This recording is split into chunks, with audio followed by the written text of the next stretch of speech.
Hi friends, welcome back to my channel. This is future Ashley coming to you because I forgot to film an intro. I just jumped right into the video. I was so excited for the reads that I just completely forgot to film an intro. So in this vlog, I will be reading Like Naima from Naima's Reads. I will leave her channel down below. I'm assuming if you watch my channel, you probably are familiar with her because we definitely have some reading tastes that overlap. She's fantastic. I really love her recommendations. She's more of like a toxic girly, and that's where I get all my toxic recommendations from. If a toxic romance has come out and I need some opinions on it, of whether it's good or not, she is my go-to. When I knew I was doing this video series, I knew I had to do Naima. So let's get into the video. I'm going to be reading 4 books. 2 of them are like literary fiction, 2 of them are romance, and you'll have to see how I felt about them. So let's get into the vlog. Okay, so I am 50% of the way through Normal People, and I wish I had some sort of conducive, concrete thoughts about this, but I don't really.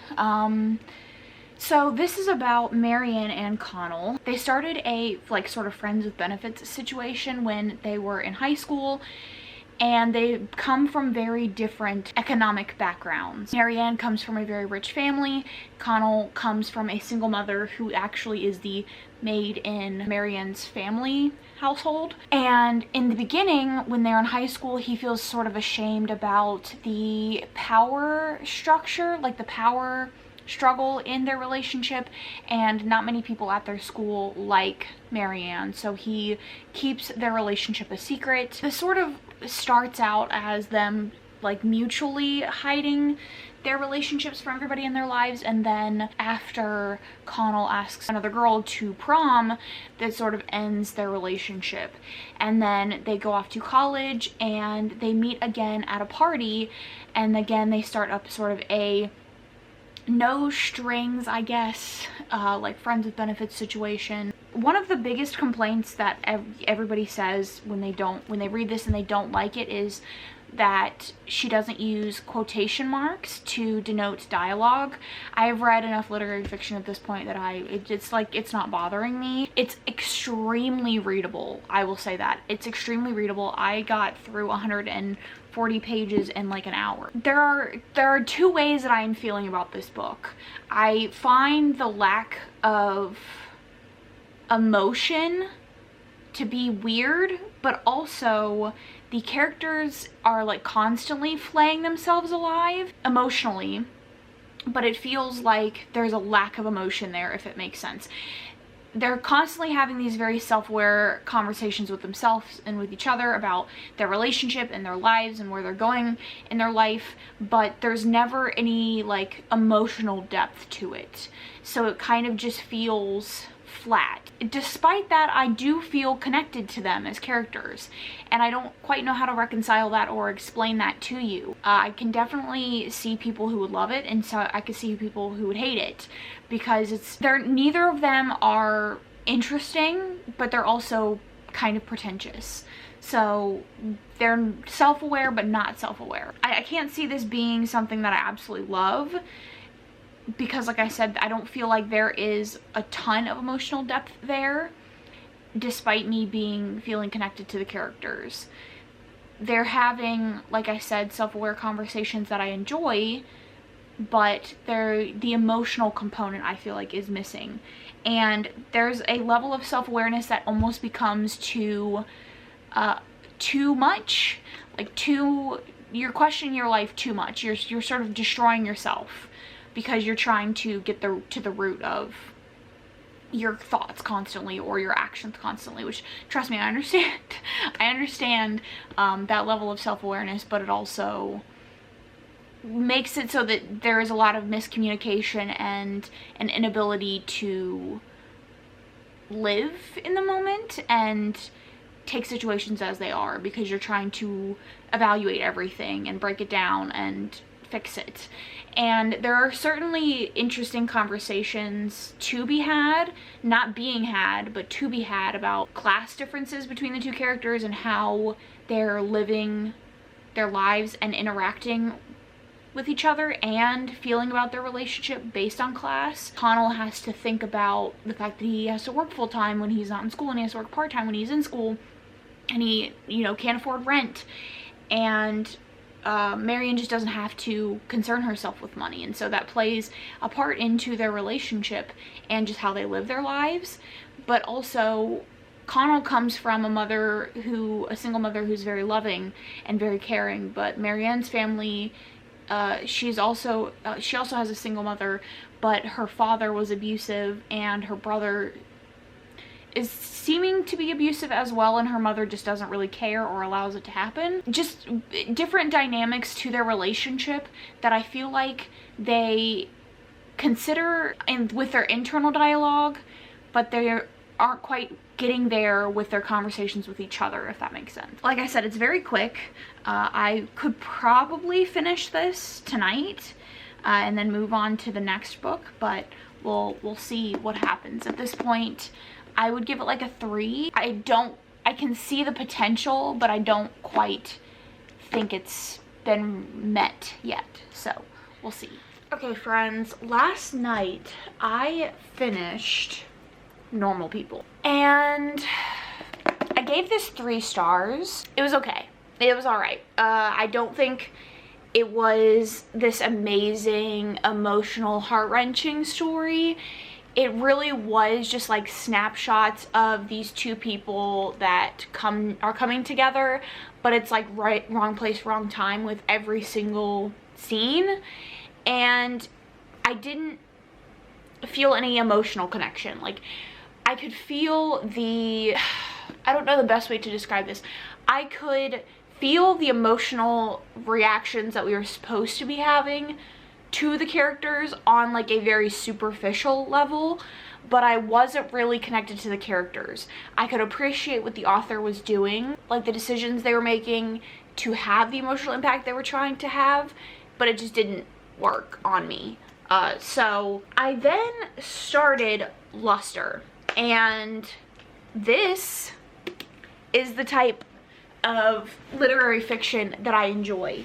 This type of writing, to me, while it is familiar and used a lot in literary fiction, the no quotation marks, the very dry writing, not diving too much into like emotional things, keeping it very like dry, I am familiar with this. While I am used to this, this is the sort of writing that I connect to. So I'm only like 12 pages in. I am immediately gripped by the writing because it is short, it is snappy, and it also packs an emotional punch. So it's about a woman.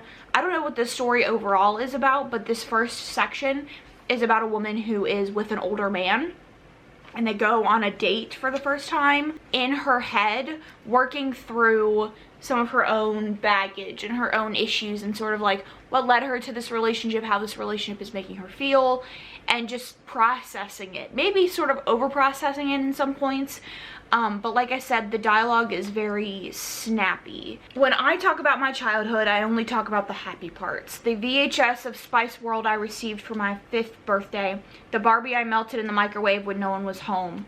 Of course, the context of my childhood, the boy bands, the Lunchables, the impeachment of Bill Clinton, only emphasizes our generational gap. Eric is sensitive about his age and about mine, and he makes a considerable effort to manage the 23-year discrepancy. He follows me on Instagram and leaves lengthy comments on my post. Retired internet slang interspersed with earnest remarks about how the light falls on my face. Compared to the inscrutable advances of younger men, it is a relief. Now, let me compare that to a statement that I highlighted that I feel like perfectly sums up Connell and Marianne's relationship, to sort of give you a feel for the writing differences. In a series of emails they exchanged recently about their own friendship, Marianne expressed her feelings about Connell, mainly in terms of her sustained interest in his opinions and beliefs, the curiosity she feels about his life, and her instinct to survey his thoughts whenever she feels conflicted about anything. He expresses himself more in terms of identification, his sense of rooting for her and suffering with her when she suffers, his ability to perceive and sympathize with her motivations. Marianne thought this had something to do with gender roles. I think I just like you a lot. As a person, he replied defensively. That's actually very sweet, she wrote back. In the moment, the interaction is very dry emotionally, but it's also very like broken down. Every conversation they have, they are like breaking it apart and rifling through it and like trying to pick out the issues and like where they need to change and why their relationship won't work. So just like tonally, these are very, very different, but they have the same level of introspection, but the introspection is different, I think. This is more of a like interior look at how you are in relationships, like a woman's introspection into why she is the way she is. And this is more of like, is their relationship healthy? Should they be together? Like, what does it mean? What does it mean? And I prefer the writing of this. If this was more witty and sort of had more like heart to it, I guess, I probably would have liked this more. So this is about Eddie, who becomes the nanny for the father that she's having an affair with. And she's invited by his wife. Lester is a portrait of a young woman trying to make sense of her life, her hunger, her anger, in a tumultuous era. It is also a haunting, aching depiction of how hard it is to believe in your own talent and of the unexpected influences that bring us into ourselves. So, very excited to get into this one. It is another short one. It's about 230 pages, so I will update you at the halfway mark and we'll see how it's going. Okay, friends, so I finished Luster. I didn't update you as I was reading it just because I didn't really have too many big ideas. I did end up giving this 3 stars, just like I gave Normal People, and I had very similar feelings to this. Despite me enjoying the writing a whole lot more than in Normal People, this was just fine. I don't know like the best way to describe it because the main character Eddie is not like anybody that I've ever encountered before. I wish that I could give you like a full spanning review with like you know, lists of conversations that are being had in here, but this is so chaotic and the reading experience is so bouncy. Does that make sense? Like, it's all over the place. You're bouncing around from time period, like from day to day, from time period to time period, from encounter to encounter. I'm a fan of meandering stories with sort of unlikable narrators in their 20s just like being messy and like fucking multiple people and doing bad things. Then you'll enjoy this. This story is like her just letting things happen to her and reacting to them, not making any big grand decisions or moves for herself, and just going with whatever happens, which is very like something that you do when you're in your 20s. Things just happen to you and you are very reactive, and because you don't really have a footing for what you're gonna do, you know, how you're gonna respond or how you're gonna move forward. You just don't have that understanding of the world really to figure out where to go when these things happen to you. And she has a particular brand of loneliness and heartache that is interesting. I will say it's interesting that in both of these books we have female main characters that like being hit, that has a connection to their mental state and their self-worth, which I thought was interesting. It's not, I never thought I would see a connection between the two stories just because they're so very different. Two reads that are not my thing. I get people who love and hate Normal People, and I also get people who love and hate this book. If you relate to the people in these books, are you okay? The theme of this is like people who need therapy. That's kind of it. I'm gonna come back to you when I have started another book for the video. Hi friends. All right, so I have some updates for you. I'm sorry if you can hear my computer going just absolutely ham in the background. I'm playing video games. I am 25% of the way through The Peer and the Puppet, and I'm really enjoying this. This is very much giving me like old Penelope Douglas, which I'm enjoying, like Fall Away series, Falls Boys feelings, which I am a huge fan of. We have our hero and our heroine, the peer and the puppet. Let me see if I can remember their names. Ever and For. Like forever, which is a choice. Our heroine's name is For, and she, in the beginning of the book, is kind of has like an absentee mom, and she races motorcycles. She works in a shop, like a motorcycle shop, and she gets, she's doing this race at a racetrack, like an illegal, like a street race, and she gets on the wrong side of this group called the Exiled. One of the racers that she's going against is a member of the Exiled. We don't really know who they are. She doesn't really know who they are, and they threaten her and then run her off the road when she refuses to back down from the race. Her mom and her mom's boyfriend find out that this has happened, and so her mom's boyfriend, who is really rich, says, y'all can come live with me, like in my town where I live, and you can live with me in my mansion. And so she gets there, and it's like a mega mansion. He has like a theater and a, like, just all the shit, like a spa, everything. He's just loaded, and he has a son named Ever. And for some reason, despite this mansion being a mega mansion, and they have a theater, and they have two indoor pools, and like all this other shit, for some reason they have to share a bathroom, and there's like 7 bedrooms, and kind of weird, kind of okay. And so he doesn't like her because he feels like his mom, who ran away, is being betrayed by his dad, who is with Ever's or For's mom. And so like her mom's a slut, she's a slut, that whole thing. And so he's gonna try to drive them away. And so he starts like pulling pranks on her and stuff, and he has a house party, him and his friends, and they reveal, or they like put up on the screen in the theater, videos of her like mom in compromising situations, and she's drunk and she bashes a dude's head in with an alcohol bottle. And then we skip forward a year, and she has been put in a school, or like some sort of like boarding school or something for troubled teens, and she is now returned. She's now being brought back, and it's their senior year.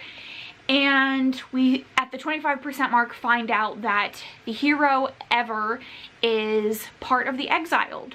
And it's just very like grungy, not like other girls, very, very bully. The writing is great. I think I have read other things by this author that I wasn't a super big fan of, but this is just really, really working for me. I'm really enjoying it. And the writing is not like a typical bully. So I'm really enjoying it. I think that their banter back and forth is a lot of fun. I love a good bully moment, as we all know, and this is like why I wanted to read Naima's reads, because I have not had like a good messy new adult bully romance in a while, and I knew that I wanted one, and she was going to be the person to go to. So I'm very excited that I'm enjoying this. Bully romance has been like a huge miss for me recently, and I've been craving a good one, so I'm glad I'm enjoying it. We'll see how it goes. I might be putting the cart before the horse, but we'll see. I am also 4-ish% of the way through Culty. Now, last year, or in 2021, I think, Naima was pushing All Roads Lead Here by Mariana Zapata. She was like recommending it to everybody when everybody was doing like the 12 challenges, 12 reads by 12 friends or whatever. She recommended All Roads Lead Here to me, and she was like, I'm just recommending it to everybody. So I know that she loved that in 2021, and like I wanted to do that one, but it's not on KU, and for some reason I couldn't find the ebook anywhere. So I went with Culty, which is on KU, and I already had the ebook from years ago. So this is about the heroine, I can't remember the name of, Sal, and she is a pro soccer player. And in the beginning of the book, she finds out that Colty, who is this crush that she had when she was younger, is coming to be the assistant coach for her soccer team. And he was like obviously a pro soccer player, and she had this massive crush on him. Her whole family really like kind of rallies around him. He's sort of the reason why they love soccer.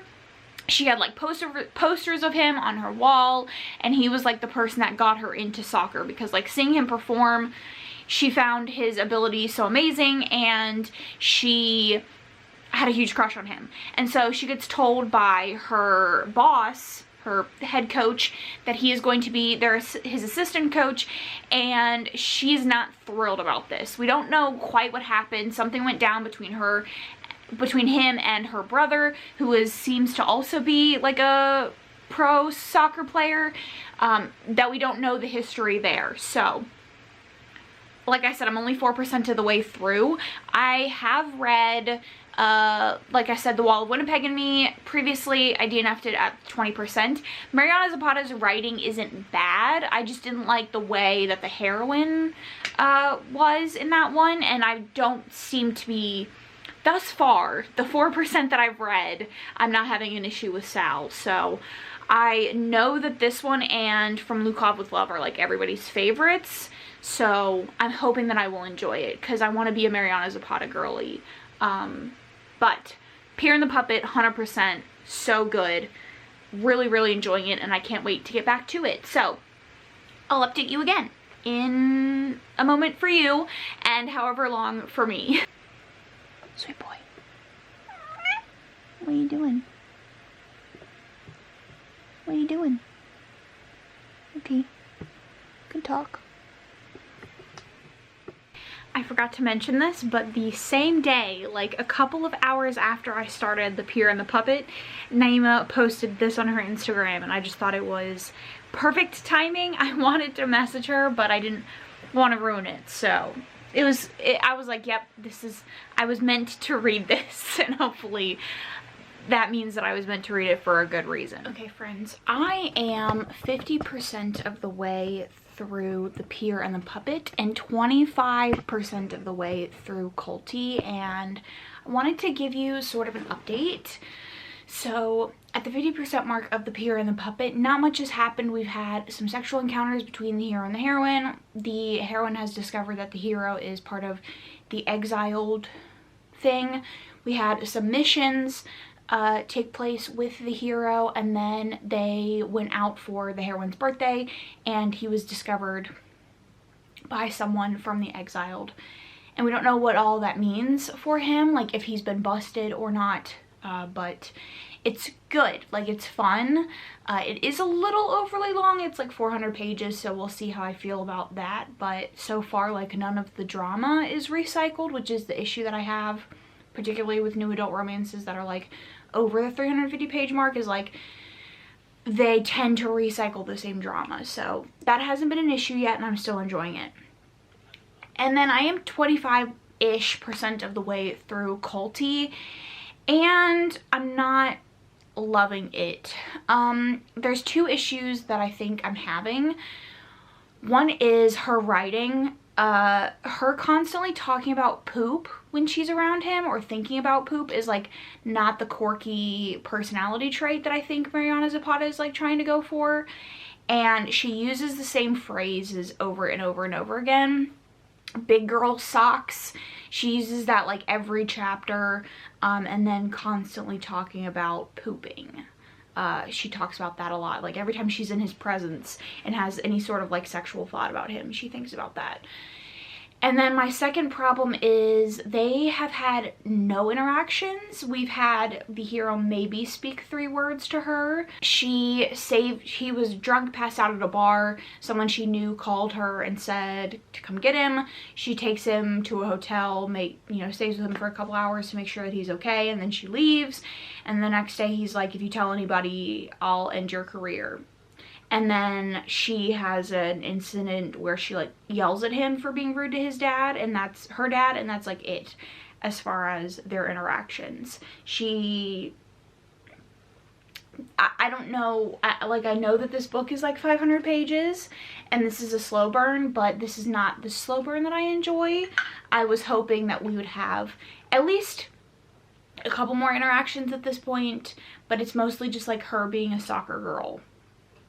So I'm just like, it's easy to read and I'm getting through it, but it's not quite, I think, the grand sweeping romance that maybe I was expecting. And I think I'm a little bit beyond the grumpy hero that just doesn't talk, because it feels like we are not building his character in any way. So when we start having those romantic moments, I don't know him as a character, we're not getting his point of view, so I'm not getting those like delicious pining situations. Enjoy mutual pining, it's one of my favorite things, and I like reading from the hero's point of view where he's just like pining for the heroine, and that's obviously not what we're getting here. So I'm just not, it's just not where I am like in my reading journey to enjoy this book.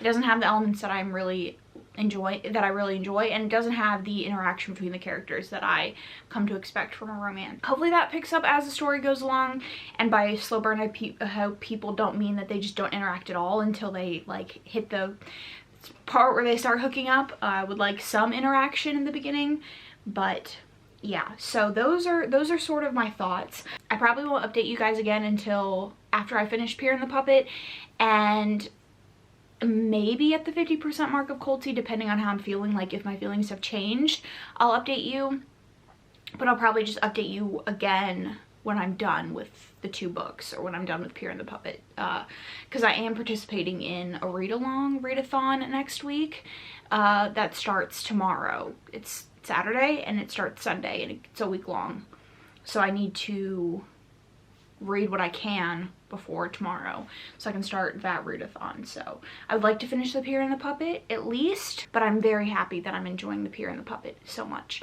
They definitely have very good chemistry, and we're getting marginally more work with the hero, but also when it comes to like bully romances, these kind of like really fast-paced, over the top, I'm not expecting or necessarily wanting like really in-depth character studies. I want something that's just like fun and with a lot of chemistry and a lot of like banter and highly tense moments. So that's what I'm getting, and I cannot complain. So okay friends, yesterday I finished the Pierre and the Puppet and I really enjoyed it. I gave it 4 stars.